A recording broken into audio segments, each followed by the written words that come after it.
Gracias, Milton, muy amable. Bueno, amigos, miren, el hecho de que una disidencia se presentó en la mesa de negociación o en la comisión que tiene que ver con el contrato de Minera Panamá ha traído muchas repercusiones, sobre todo con la renuncia de uno de sus miembros que es Marcel Salamín, que se convierte como en una gota en el océano, porque son varios los miembros de esa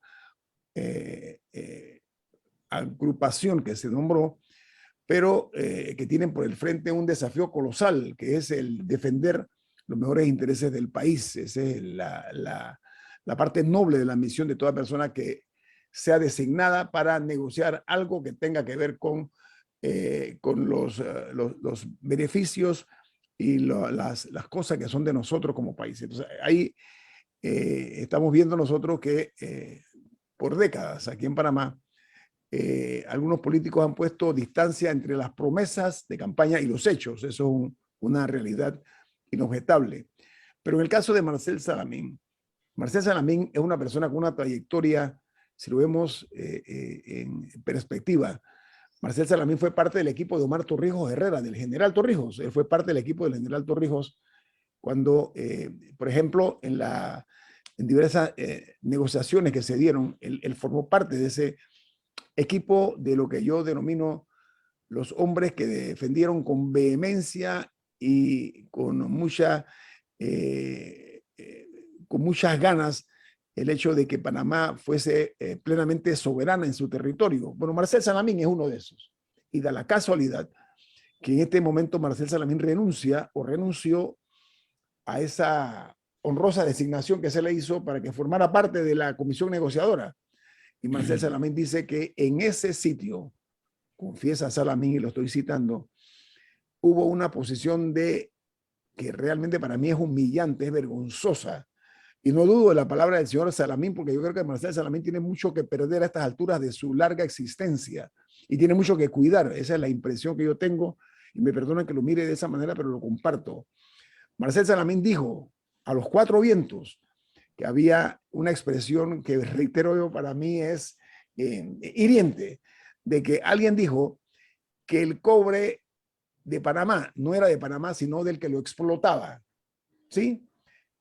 Si eso fue así, que repito, no creo que Salamín mienta, el único que se levantó y que ha protestado es Marcel Salamín. Y ¿saben qué? Ahí hay muchos otros panameños que se me ocurre pensar que tienen mucho que decir. No sé, Camila y Milton, ¿qué opinas sobre eso? Milton. Yo, antes de llegar a ese punto al que quiero llegar, quiero rememorar que en los tiempos en que Marcel Salamín era parte del equipo del general Torrijos, el general Torrijos planteaba algo que se llamaba la conquista del Atlántico. Y esa zona en particular, que incluye el área de Coclecito, que era un lugar favorito del general Torrijos y en camino al cual falleció. Cuando iba para Coclecito, hubo el accidente en el Cerro Marta. Es parte de esa zona que Torrijos consideraba que había que desarrollar e integrar al país, y además de los aspectos económicos, había aspectos geopolíticos. Hasta 1989, todas las invasiones que se intentaron hacer a Panamá entraron por ese lugar, esa zona del Atlántico y esa parte del Istmo de Panamá. Incluso la llegada de los españoles fue por allí. El punto donde llegó Rodrigo de Bastidas está en el área de la provincia de Colón hoy en día. Entonces, en la conquista del Atlántico era un proyecto del general Torrijos, y la minería ya en ese tiempo era uno de los proyectos. Un estudio que habían hecho, creo que los suecos, sobre todo el potencial minero del país. También tengo que decir, para dar elementos históricos, que Marcel Salamín fue un alto ejecutivo de la empresa minera que hoy en día explota o tiene la actividad en la parte de minera Petaquilla. Era una sola empresa, y cuando se dividen, los accionistas y ejecutivos que llevaban todo el proyecto se quedaron con la parte que hoy en día es Petaquilla Gold, creo que se llama, que preside Richard Pfeiffer Carles. Y el abogado de esa empresa era José Gabriel Carrizo. actual vicepresidente de la República, y la madre de José Gabriel Carrizo trabajó con el señor Pfeiffer en la otra empresa que se llama Geoinfo. Así que no estamos hablando de personas ajenas a la zona ni al tema minero que se plantean en este caso como representantes o parte del equipo del gobierno panameño. Y yo dije en su momento que había que dejar claro si tanto el señor Salamín como el señor Carrizo y cualquier otro de los que estaban en ese equipo negociador mantenían algún interés económico en alguna de las empresas que estaban en la zona con la aspiración de tener un contrato legítimo para explotar ese material. Habiendo dicho eso, quiero reiterar, cualquier persona que ejerce un alto cargo de gobierno, yo no pretendo ni que sea abogado, porque la ley normalmente no lo exige salvo ciertos cargos, ni que se haya leído todos los códigos que rigen en nuestro país, pero por lo menos la Constitución, por lo menos que se lean la Constitución. Y eso les da una buena guía de lo que pueden o no pueden hacer. Entonces, cuando uno escucha, y eso no ha sido desmentido, que hay alguien en el equipo negociador que plantea que el mineral metálico en el polígono minero pertenece a la empresa minera, o es un gran ignorante, o es un traidor a los intereses de la patria porque lo sabe y lo pretende ocultar. Y quiero reiterar el artículo. Título 9, la Hacienda Pública, capítulo 1, Bienes y Derechos del Estado. Artículo 257 de la Constitución Política. Pertenecen al Estado. 2 puntos. Pertenecen al Estado. No pone condiciones a esa pertenencia. Es una propiedad absoluta. Pertenecen al Estado. 2 puntos. Numeral 5. Las riquezas del subsuelo. Todo lo que haya en el subsuelo, en todo el territorio nacional, sea comarca o sea provincia, sea distrito, sea corregimiento o sea finca privada. Lo que está arriba, la tierra, puede ser propiedad del municipio, puede ser propiedad de una empresa privada o de una persona, pero lo que está debajo de la tierra pertenece al Estado y dice que podrán ser explotadas. Ya no estamos hablando de la propiedad, sino el derecho de la explotación por empresas estatales o mixtas, o ser objeto de concesiones o contratos para su explotación según lo establezca la ley. Punto. Entonces, tiene que haber una ley que determine esa explotación. Y resulta que esa ley, que puede ser el Código Minero, no existe porque fue primero subrogado y luego derogada la ley que lo subrogó, así que no existe un código de minería metálica. Y pudiera ser un contrato ley que tampoco existe porque la Corte Suprema de Justicia declaró inconstitucional la ley que aprobó ese contrato y por lo tanto el contrato no existe. Entonces, termino con esta idea, Añito. La minera, las dos mineras que están en ese polígono y que están en disputa entre sí, no tienen ningún derecho, cero derecho sobre ese cobre, porque 1, es propiedad del Estado y 2, no hay ninguna ley que sustente su pretensión. Entonces, si tú vas a hacer una negociación, no es una renegociación, es una negociación a partir de que el Estado tiene todo el derecho y tú no tienes ningún derecho. Y si los representantes del Estado no tienen esa claridad, no pueden representar al Estado. Pero mira, voy a agregarte algo, Milton. Se percibe una irrefrenable determinación por parte de algunos funcionarios por imponer este absurdo. Digo absurdo porque hay un fallo de la Corte Suprema de Justicia, porque hay otra realidad que tú lo has planteado muy bien, Milton, de que eso nos pertenece a nosotros. Que lo están explotando, me parece muy bien. Que ganen dinero, sí, pero es humillante el hecho de las migajas que le dan a Panamá hasta ahora, 2% de un negocio multimillonario que además de eso, el cobre ya llegó a, digamos, a números impensados en otros tiempos y va a seguir creciendo. Además de eso, extraen oro. Es un hecho real. Entonces estamos como viviendo en lo que yo denomino el país del absurdo. Entonces, Oro y molibdeno y plata, sí. y porque el contrato les permite sacar lo que les dé la gana que se encuentren allí. Ok, entonces, este Pues les capítulo, permitía, porque el contrato sí, no está vigente. sí, Perdón que me corrí. este es otro capítulo de la tragicomedia que nosotros vivimos en los últimos años en este país y yo creo que es una apuesta de alto riesgo porque estas cosas más temprano que tarde se van a saber. El hecho de que Marcel Salamín lo haya dicho no puede ser otra cosa que la punta de un iceberg que tiene como propósito al final es no hacer mutis, no hacer silencio, sino todo lo contrario, expresar las cosas precisamente que se hablan en las juntas directivas.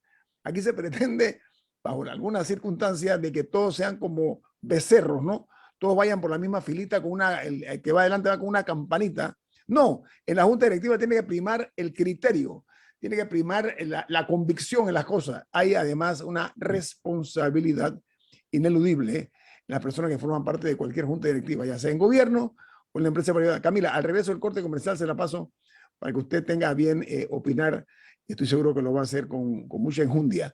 Vamos al corte comercial. Esto es Info Análisis, un programa para la gente inteligente. Miren, en este programa ustedes escuchan una opinión pura y dura, sin hipocresías, sin compromisos. Nosotros no tenemos otro compromiso que velar por los mejores intereses de este país. Y en esta gestión de la minería, que está entre luces y sombras, es menester que nosotros, un programa de esta naturaleza que le habla a gente inteligente, digamos las cosas así, sin tapujos, siempre mirando el bien común, no el bien individual. Camila, usted iba a agregar algo. A mí me llama la atención que se toma como un hecho y no como otro punto a discutir de que vamos a seguir adelante con la minería. O sea, de que la minería va a ser una punta de lanza de la economía de este país. Eso parece no estar a debate. Eso parece no ser una discusión pública. O sea, no hay ni tomando en cuenta, más allá de que si el contrato es vigente, que si no está vigente, que si la corte, que si era 2%, 5%, también hay toda una discusión de lo que nos cuesta como país el daño de nuestro suelo, subsuelo, ríos, fauna, corredor mesoamericano, todas esas cosas que tienen un valor que no se puede facturar de manera sencilla. Pero justo hace media hora, menos de media hora, comenté la noticia de que en España hay toda una laguna donde hay toneladas de fauna muerta, y eso es por ganadería y agricultura, lo más probable. Aquí estamos hablando de cianuro y quién sabe más que quedan nuestros ríos, en algún momento llegan nuestros acuíferos, llega nuestra agua, y eso no parece estar siendo parte del debate. Maritrini, bueno, sí hay personas, perdón, hay muchos activistas que están luchando porque eso sea parte del debate. Pero yo no veo por parte del Estado una disposición, ni siquiera del ministro de Ambiente, no lo he visto pronunciarse con vehemencia sobre si es un camino que queremos seguir recorriendo. Maritrini Sea hizo una investigación sobre todos los daños, creo que eran como 200 reportes de daños ambientales, y de cómo la administración pasada no los procesaron, los engavetaron y no les dieron el procedimiento correcto. Entonces, ¿cómo confiar de un Estado que, si los daños se dan, no está dispuesto a ejercer su poder sancionador? ¿Ah? De tutelar el De interés tutelar y nacional. de sancionar. Pero mira, Claro. mira, mira. Porque verdaderamente no puede ser, porque el Estado panameño ahora va a pagar millones de dólares para cerrar una mina, para ver cómo lidia con estos problemas. Entonces, me llama la atención. Y al final puede que decidamos como país, ¿sabes qué? Sí, que sí, valoramos nuestro PIB, nosotros queremos esos no sé cuántos millones de dólares en exportaciones todos los años, para nosotros eso es más importante y queremos seguir adelante. Puede que sea una decisión que se tome como país, pero tiene que ser, pero me sorprende que no parece ser parte del debate, que Camila, ni siquiera es algo que estamos conscientemente diciendo sí, lo queremos hacer. no es que no hay debate. Parece No. ser como automático ese tipo de decisiones. No, es que no hay debate, y comencemos por ahí. A ver, hay como una posición deliberadamente construida para expresarse de una forma muy ambigua y general acerca del tema de la minería. Mira, hay una noticia que los invito a que la vean. Hay una investigación que va a salir, ya hoy comenzó a fluir, de que Brasil se seca. Imagínense ustedes, el principal pulmón que tenemos nosotros de Brasil se está secando, los ríos. ¿Por qué? Por la deforestación brutal que ha habido en ese país. Por dinero, es un tema eminentemente mercantilista.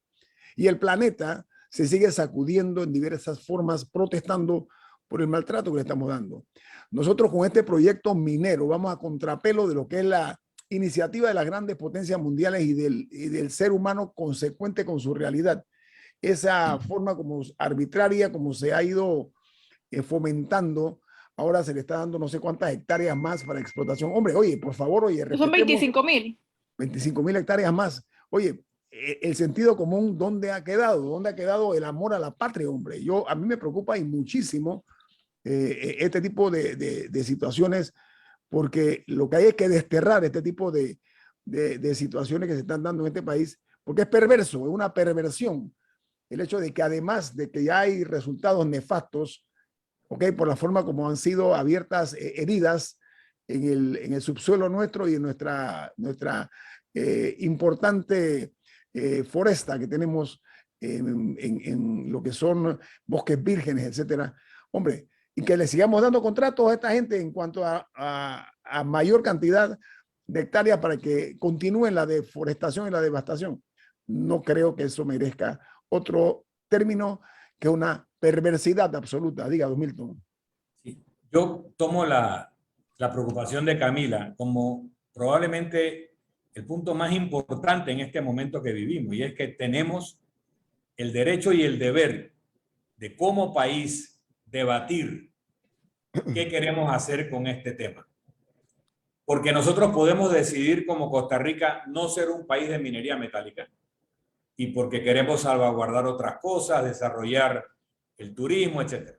Podemos decidir ser un país minero, como si fuéramos Chile y Perú, que somos como si fuéramos un país desértico, que no lo somos, y entonces abrir en tajo todo el territorio nacional, que sería una barbaridad. O podemos decidir que en ciertos puntos muy selectos, como este ya en la zona de Molejón, sí vamos a permitir la minería metálica y no la vamos a permitir en ninguna otra parte. ¿Ok? Son discusiones válidas de qué queremos hacer o qué no queremos hacer.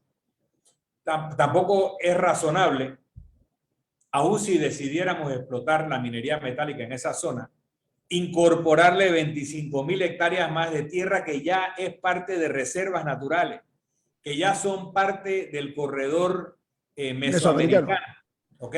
Y que se le quiere incorporar 25.000 hectáreas más a una concesión que no existe, ¿verdad? Bien, entonces, aparte de discutir que si queremos ser o no un país minero y en qué magnitud queremos permitir la minería, porque ojo, si yo afeitándome me corto ese corte, no tiene mayor relevancia en mi salud ni en mi vida, me pongo algo y sigo. Pero si yo me corto toda la piel, me voy a desangrar y me voy a morir. Igual, si abrimos una mina con todos los controles, probablemente el daño ecológico sea controlable y compensable. Pero si abrimos en tajo todo el país, nos morimos todos. Es la misma relación. Entonces, además del destino como país de minería metálica o no, habiendo decidido eso, tenemos que tener una normativa moderna de vanguardia que regule la actividad, y no la tenemos tampoco. No existe el código minero, pero esos son la parte de condicionantes y entornos que debe establecer, las tarifas, las tasas, los derechos, los beneficios, etcétera. Bien, pero está el elemento de si ahora mismo en la situación que hay en ese punto tenemos que hablar de negociar un contrato. Ojo, no se debe hablar de renegociar porque no existe. Vamos a una licitación, Milton, vamos a una licitación. Hagamos una licitación. Tenemos que hablar, si tenemos que hablar de una contratación o de una licitación abierta a todo el que quiera. Abierta, el que quiera que venga. Bien, no sé si la empresa o las empresas que están operando en la zona compraron la tierra. Porque, ojo, yo he insistido mucho en que la riqueza del subsuelo es del Estado, pero la propiedad superficial puede ser de propiedad privada, puede ser de propiedad comunal, municipal. Hay distintas formas de propiedad de la superficie. Y normalmente cuando se da una concesión minera, hay que entenderse con el dueño de la propiedad superficial para los accesos. Entonces, supongamos que estas empresas llegaron a comprar la propiedad superficial. Ahí tienen algún derecho. En eso, no en la minería, sino en la propiedad superficial. Supongamos que hicieron un puerto, que lo hicieron. Si eso lo hicieron con un contrato especial o lo hicieron en el marco del contrato que fue declarado inconstitucional, se generan distintas circunstancias. En unas hay ciertos derechos y en las otras no lo hay. Al igual que carreteras y otras inversiones que hayan hecho e inversiones sobre el terreno, va a depender. Entonces, eso puede condicionar una licitación, ¿ok? O una contratación directa, con una o con dos empresas, porque, ojo, aquí estamos viendo a una empresa, pero es que hay una segunda empresa, que es la que tenía intereses vinculados al vicepresidente Carrizo y probablemente al doctor Salamín, que él debe aclarar, que también tiene pretensiones de recibir un contrato y que está auspiciando una campaña de opinión pública para generar esa situación, que es la empresa que preside el señor Pfeiffer Carles, que también tiene pretensiones sobre esto. Y hay otros jugadores de los cuales se habla poco, que son el gobierno de Corea, que se dice que es accionista de la empresa que explota Molejón, y que hay discusiones enormes sobre si un Estado puede ser accionista en la explotación de minería en Panamá. Está el gobierno de la China Popular, que es el gran comprador del cobre que se estaría produciendo allí, y se habla de un tercer Estado que yo no he logrado definir si es Canadá o es otro país. Entonces, hay otros elementos que hablar allí. Y por último, que hablaba Camila de que hay que hacer un debate nacional. ¿Dónde está la Asamblea Nacional? Es que para eso es la Asamblea Nacional, para fomentar estos debates. No es solo para discutir leyes, para declarar tal festividad como festividad nacional por ley. Está para discutir los grandes temas nacionales, no necesariamente en el marco de un proyecto de ley, sino en el marco de comisiones investigadoras que permitan decirle al país qué es lo que realmente está pasando. Entonces hay que discutir si vamos a hacer un país minero y cómo. Hay que discutir si aquí acabe una negociación de contrato o una licitación y hacerlo en el foro natural, según la Constitución, que es la Asamblea Nacional. Pero mira, la otra que me llama la atención, además de la Asamblea, el silencio ese casi que sepulcral de la Asamblea, está también el Colegio Nacional de Abogados. Aquí no hay nadie que haya salido desde el punto de vista jurídico, hombre, a exigir que se cumpla con lo que dice la Corte, lo que ha dicho la Corte Suprema de Justicia. Eso también me llama y muchísimo la atención. Pero sí aquí debo decir que ayer un par de diputados, no me sé los nombres, pero sé que un par de diputados al menos se refirió al tema de las declaraciones del señor Salamín. Ajá. Entre ellos el diputado Nelson Jackson de Colón, okay, que se refirió al tema de que extraen la riqueza de Colón y se la llevan, etcétera. Sí hay diputados que se refirieron ayer. Enhorabuena, enhorabuena. Pero debe ser el alarido debe ser de todos, no de un par y nada más. Oiga, el abogado, casualmente, y exministro de Estado, José Raúl Mulino, nos manda un mensaje. Dice, además de todo, se desarrolla minería ilegal en las riberas de los ríos cercanos para lavar oro y desechar el cianuro en los ríos. Esto en Colombia y Perú es un problema gigante como el narco, dice el licenciado Mulino. Aquí terminamos el tema. La pelota se me quedó en el tintero, perdón, porque la mayor parte de esa minería pirata la hacen mineros colombianos que llegan en botes, se meten en nuestros ríos, llegan a los puntos donde fluye agua con alguna residuo de oro y hacen esa minería usando todas esas malas artes y que ha mencionado el exministro Mulino. Y eso también requiere nuestra atención y requiere un presupuesto para combatirlo, porque no solo están extrayendo la riqueza natural de una forma ilegal, están contaminando, con enorme contaminación y con actividad pirata que implica a veces matar gente, que implica a veces agarrarse a tiros entre mineros ilegales. Ahí hay mucho que hablar. Mira, en Sudamérica hay muchos defensores del medio ambiente que han sido asesinados brutalmente por estas empresas casualmente. Vamos a una corte comercial. Esto es Info Análisis, un programa para la gente inteligente. Señores y señores, continuamos. Vamos a otro tema. El ingreso de muchísimos turistas a nuestro país, que los necesitamos, ¿eh? Los necesitamos si queremos una reactivación real y promover el turismo, que estoy viendo que está muy en boga el término turismo. Si al tocar la puerta de este país, cuando la abren, los maltratan, los reciben mal, pero además de eso, le dicen, oiga, usted tiene que ponerse aquí este tipo de procedimiento de un hisopado que cuesta además de eso un montón de dinero, $50, que para 85. Perdón, $85, que cualquier turista, eso es un golpe muy fuerte a su bolsillo, hay que decirlo. No, Si es que tú es allá- importante. Esos $85 que el turista se gasta al entrar, además del maltrato que puede recibir y además de que puede que le digan que tiene que ir a un hotel hospital, son $85 que no se va a gastar en un restaurante, que no se va a gastar en un souvenir, que no se va a gastar, o sea, que queda en manos de una empresa que cuestionablemente quedó con esa concesión para aplicar las pruebas porque no es el Estado. Esos ok, aquí, $85 no se los queda el Estado. por eso, entonces vamos a ver, hay una noticia, me llama mucho la atención, que la Junta Directiva de Tocumen Aeropuerto Internacional S.A., así se denomina, ha otorgado a una empresa que se llama PTY COVID Free un contrato para realizar las pruebas de la COVID-19 a los pasajeros que vayan a ingresar a Panamá. Este contrato es por un año y es no prorrogable hasta ahora, a menos que las medidas sanitarias sean levantadas. Ahora, las quejas, como dije, de los pasajeros, incluso hay videos y eso nos lastima muchísimo a nosotros como país, como marca país. Porque dicen los quejosos que se les impone a ellos la aplicación de las pruebas, aunque ellos presenten resultados negativos de antígenos y se quejan de que hay la exigencia de mandarlo a un hotel que no tiene ni internet, ni teléfono, ni aire acondicionado.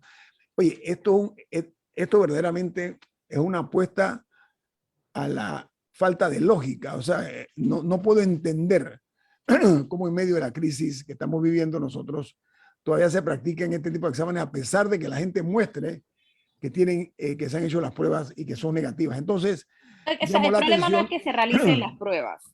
Ese no es el problema. El problema es que es el maltrato, las filas kilométricas que les demoran a las personas horas salir del aeropuerto, el hecho de que la prueba cueste $85.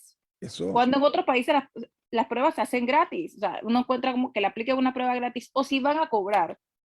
O sea, ¿cuánto cuesta esa prueba y cuál es el margen de ganancia de esa empresa? Si cuesta $20. Hay empresas que hacen las mismas pruebas por $30, $33. Bueno. ¿Cómo esa empresa o sea, cómo se ganó esa concesión cobrando $85? No había nadie con un mejor precio. Pero yo pregunto por qué el propio Estado no asume esa responsabilidad y cobra un mínimo. Por ejemplo, el Ministerio de Salud puede hacerlo y, ok, cobremos algo ínfimo y que sirva para ingresos para el Ministerio de Salud, para el mismo Ministerio de Salud. ¿Por qué razón nosotros permitimos o hacemos de todo? Todo tiene un olor, un tufillo a negocio, pero un mal negocio para el país. El problema es un buen negocio para unos cuantos, pero un mal negocio para el país. Esa es la parte que yo reprocho. Diga, don Milton. Mire, en el tema de salud, podemos dividir las esferas en la salud pública y la salud privada. La salud privada puede incluir temas como estética, etcétera, que eso es mi decisión hacerlo. La salud pública es la que nos concierne a todos y sobre todo lo que se llama el aspecto sanitario. En el aspecto sanitario es la prevención de pandemias, epidemias, eso es público, eso es del Estado. Si hay alguna actividad privada cooperante, lo hace en el marco auxiliar, no principal. Entonces, no es lo mismo que existan diversos laboratorios en el país que puedan practicar pruebas de COVID, donde yo escojo si quiero ir a uno, a otro o a otro, y veo los precios y veo cuál me va mejor, o si prefiero ir a un centro de salud y me lo hacen gratuitamente o a un costo bajo, que entrar a un país y solo tener una opción que es privada, que cobra lo que le da la gana y que me maltrata, y que no solo me maltrata, sino que tiene una tendencia a dar resultados positivos muy superior al promedio y permite sospechar que la cantidad de resultados positivos, o sea, que tengo la enfermedad, tiene relación con los hoteles a donde me voy a tener que alojar. Entonces, eso se llama asalto en despoblado. Sería asalto en el aeropuerto. Es una posición absoluta de una empresa privada haciendo una función exclusivamente de salud pública, que es la detección de posibles enfermedades infectocontagiosas en el marco de una pandemia. Al día de hoy, no hay ninguna justificación para que eso en el aeropuerto no lo haga el Ministerio de Salud. Ninguna justificación. Con el criterio de salud pública y el absoluto desinterés de favorecer o no a hoteles, hospitales para cubrir cuotas de alojamiento, sino con el estricto mandato de garantizar que una persona infectada esté en cuarentenada una vez entre al país para que no riegue la enfermedad. Entonces, ese contrato es sospechoso por todos lados. Y para colmo, el único argumento que a veces se da de que es que el Estado da mal servicio y el sector privado da buen servicio, aquí tampoco es el caso. Aquí el servicio es pésimo. Y sin embargo, el servicio de salud en los hisopados y en las vacunaciones es de primer mundo. Aquí tenemos un servicio de vacunación de primer mundo. Tenemos un Ministerio de Salud que está atendiendo en lo que le corresponde, en general, con una calidad excelsa. Entonces, no hay ninguna justificación y viola el principio de la tutela de la salud pública, eso que está pasando en el aeropuerto. Camila.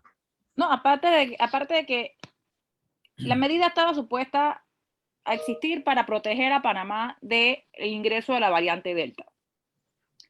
Que sí es verdad que aquí se logró detectar mucho después que en otros países. Ahora, el enfoque estaba en los pasajeros que llegaban de Sudamérica. No tengo claro en estos momentos si esas disposiciones ya cambiaron.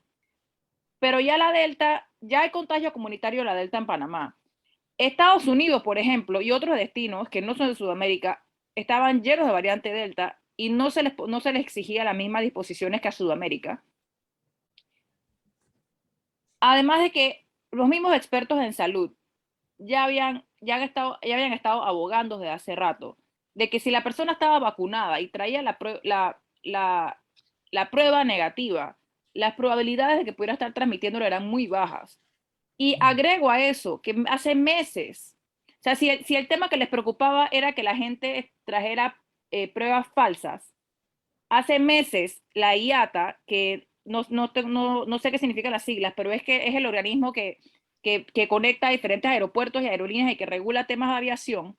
International Air Transport Association. Gracias. Había puesto a disposición un sistema que se puede conectar entre los aeropuertos y entre lugares para que tuvieras declarada de manera digital, o sea, que se compartieran información entre los aeropuertos y entre las aerolíneas de las pruebas que alguien se hacía en el país donde salía y que esa información le llegaba al país al que la persona llegaba. Así que ahí en ese caso no había chance de que una persona pudiera fabricar una prueba falsa en Paint. O sea, había otras herramientas para hacer lo que Panamá está haciendo. Es el punto al que estamos tratando de llegar, creo que los tres en esta mesa. Y es que lo que se hizo estaba mal. Estaba mal por todos lados y había otras opciones. Hay otras opciones todavía. Sí. Miren, ya para cambiar el tema, porque hay otra cosa interesante. Aquí el problema es que hay otras pandemias que son tan malas como la COVID-19, el Delta. Es la pandemia de la indecencia, por una parte, y de la corrupción, por la otra. Hay que buscar la manera de acabar con este tipo de flagelos. Ese es un flagelo que conspira contra todos. Oye, Milton. No, y déjame agregar una cosita. Es que esta actividad en particular atenta contra una actividad moribunda que se llama el turismo. Claro, por supuesto. Nosotros tenemos una actividad turística que está en cuidados intensivos, que ya no saben cómo pedir la ayuda para tratar de no terminar de quebrar, y nosotros agarramos a los pocos turistas o extranjeros que pretenden entrar a nuestro país y los maltratamos de esta forma. O sea, realmente hay que ser muy irresponsable para no intervenir inmediatamente en la junta directiva de Tocumen, quitar ese contrato y que el Ministerio de Salud, en todo caso, implante los mecanismos de control. Es el Porque reto. realmente el turismo ya, ¿qué más le vamos a hacer para terminar de matarlo? Sí, lo tenemos intubado. Oye, pero ¿saben qué? Y esto lo digo en serio, esto no tiene otro objetivo. Aparte de que el turismo es una permiso, actividad... Camila, permiso, hay que repensar las estrategias que se están dando en este momento en este país, en esta situación inédita que todos estamos viviendo. Ese cadáver insepulto que dice Milton, nosotros tenemos que evitar a todas luces que nosotros, el turismo se vea una vez más afectado aquí en Panamá. No únicamente el que viene de fuera, el turismo local también tenemos que darle más importancia, mayor beligerancia. No, lo que iba a mencionar es que el turismo es una actividad que permea, o sea, que el dinero sí permea a todas las capas sociales. El turismo no es nada más el que se va a quedar en un hotel lujoso en una playa en Panamá Oeste. No, son todos los pequeños vendedores que se encuentran en el camino. El que maneja el bus, el que tiene el restaurantito, el que vende el sombrero. El turismo es verdaderamente una de esas actividades económicas que permea a todos los niveles. Y que tenemos que irnos ya, lamentablemente. Sí, lamentablemente. Oigan, amigos, a todos ustedes muchas gracias. Estamos muy agradecidos que nos hayan escuchado esta mañana. Recuerden, mañana a las 7:30, otra edición más de Infoanálisis, pero no cambien la radio, no cambien de Omega Estéreo, porque viene Álvaro Alvarado con su programa Sin Rodeos.